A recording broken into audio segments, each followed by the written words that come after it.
자, 조금 전에 지금 노란봉투법이 통과가 됐습니다. 근데 이 노란봉투법이요. 뭐냐면 옛날에 이제 그 쌍용 자동차 그때 뭐 파업해갖고 어마어마한 이제 그 손실 그걸 떠안았잖아요. 그때 이제 노란 봉투에다가 뭐 돈을 좀 기부금을 해서 뭐 이렇게 했다 해서 이게 노란 봉투법인데 핵심은 그겁니다. 노조가 불법 파업을 하더라도 그 손해배상 청구를 당하잖아요. 그 당하는데 손해배상 청구를 당하는 걸 갖다가 어떤 면에서 보면 이게 좀 이 제대로 할 수 없도록 즉 사측에서 한 사람이 뭘 잘못했는지 일일이 다 파악을 해서 너는 얼마짜리 요렇게 해야지만이 보상을 받을 수 있는 방법. 그렇죠. 사실상 보상을 못 받는 방법을 바로 이 법안에 해놓은 거죠. 그래서 이거는 이렇게 하면 이제 불법 파업 조정법이고 경제 망치는 법이고 그 얘기가 나오는데 그 법안 내용은 여러 가지가 있는데 지금 가장 핵심은요. 이렇게 되면은 이제 이른바 이제 회사 측에서 네. 그 불법 파업으로 인한 손실, 그 손해배상 청구를 사실상 하기 어렵게 됩니다. 네. 어렵게 되면은 그거 어떻게 되겠어요? 지금 지금이 아니고 과거 그 1980년대 영국이 그 좌파 극성 노조로 극렬 노조로 해갖고 영국 전체 사회 분위기가 진짜 암울했잖아요. 그렇죠. 뭐 무슨 저기 공공 그 청소 노조가 파업을 해갖고 쓰레기도 안 치우고 뭐 심지어 그 병원 장례 장례 그것도 업무도 마비가 돼갖고 네. 막 그 시체 뭐 이런 것들도 막 그냥 그 길가에 나와 있고 뭐 하는 그런 정도였는데 네. 결국 그 대처가 그 탄광 노조죠. 그 영국 노조 중에 가장 강성 노조가 그 탄광 노조였습니다.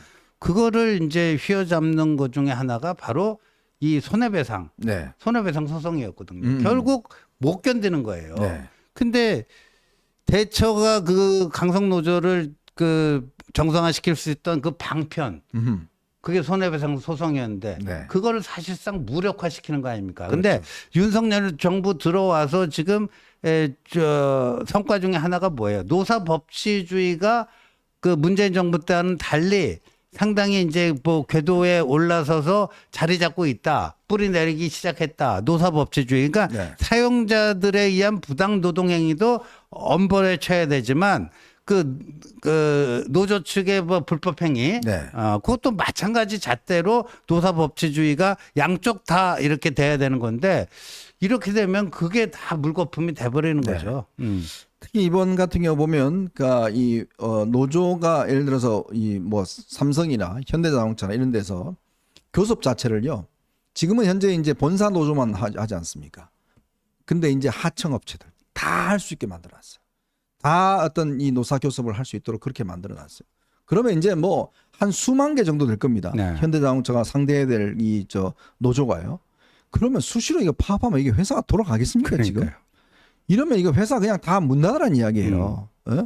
그래 놔놓고 무슨 뭐 먹산이 좀 운운하고 하는 게 말이 되는 소리입니까 지금?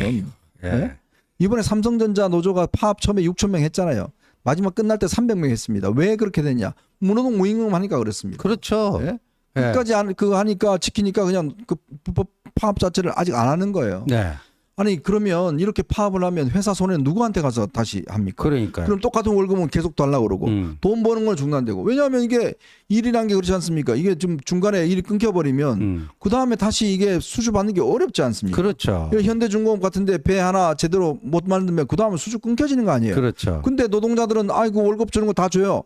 라고 이야기해버리고 저 하청업체도 그냥 회사 상대로 파업해버리면 우리나라에서 기업을 누가 하겠습니까? 그러니까요. 그때도 이제 대우조선 몇 년 전에 그 파업할 때 말이에요. 그 파업을 인한 손실을 그 누구에게 어떻게 청구해야 되는가 그때 문제가 많았는데 이렇게 되면 이제 거의 그 힘들어지고 요번에 그 삼성전자 파업 그 주도한 노조가 전삼노 아니에요? 전삼노. 예, 전삼노.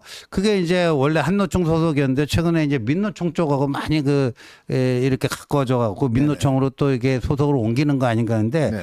이게 23일 반에 그냥 빈손 파업으로 끝나버렸잖아요. 그렇죠. 근데 그 이유가 뭐냐면 파업 기간에 무노동 무임금 원칙 그냥 칼같이 적용하겠다. 근데 전삼노 측에서 현금은 안 되더라도 그 삼성 직원들이 쓸 수 있는 그 포인트 있잖아요. 삼성 포인트 200만 원을 채달라. 많이 됐어. 택도 없다. 이게 현금으로 주나 그거로 주나 그게 그건데. 그 무노동 무임금이지. 그래갖고 여기 빈손 파업 끝나는 거예요. 그러니까 이런 전례를 한번 만들어야지 이른바 노사 법치주의가 확립이 되고 뭐 하는데 지금 노란봉투법대로 하면요 무법 천지가 되죠. 현대자동차가 왜 노조 때문에 골치 아는지 아십니까? 이런 거 다 들어줬어 그래. 네, 다 들어줘. 좋은 게 좋은 그래갖고 거다. 그때 정치인들 개입해갖고 뭐 들어주라고 그래서 계속 올라간 거면 지금은 감당을 못합니다 이게. 네. 한 번 들어주기 시작하면요, 이 현대자동차 이번 같은 경우는 거의 한 뭐 몇 천만 원요? 그러니까 매년 그렇게 올라가면 지금 뭐 연봉 평균 연봉이 1억이 훨씬 넘어가지 않습니까? 그러니까 이게 말이 되는 소리입니까? 계속적으로 들어주면 그 다음 요구사항 파업하니까 들어주네? 뭐 이런 거 아니겠습니까? 그렇죠. 자, 이번에 이 법 자체 물론 뭐 저희가 이제 이 통과는 안 되겠지만 이래놔 놓고 지금 야당은 무슨 경제를 성장시키겠다고요? 택도 없는 소리 하고 있습니다. 이러면 어떻게 성장하라는 이야기입니까? 앞뒤가 맞지 않는 이야기죠.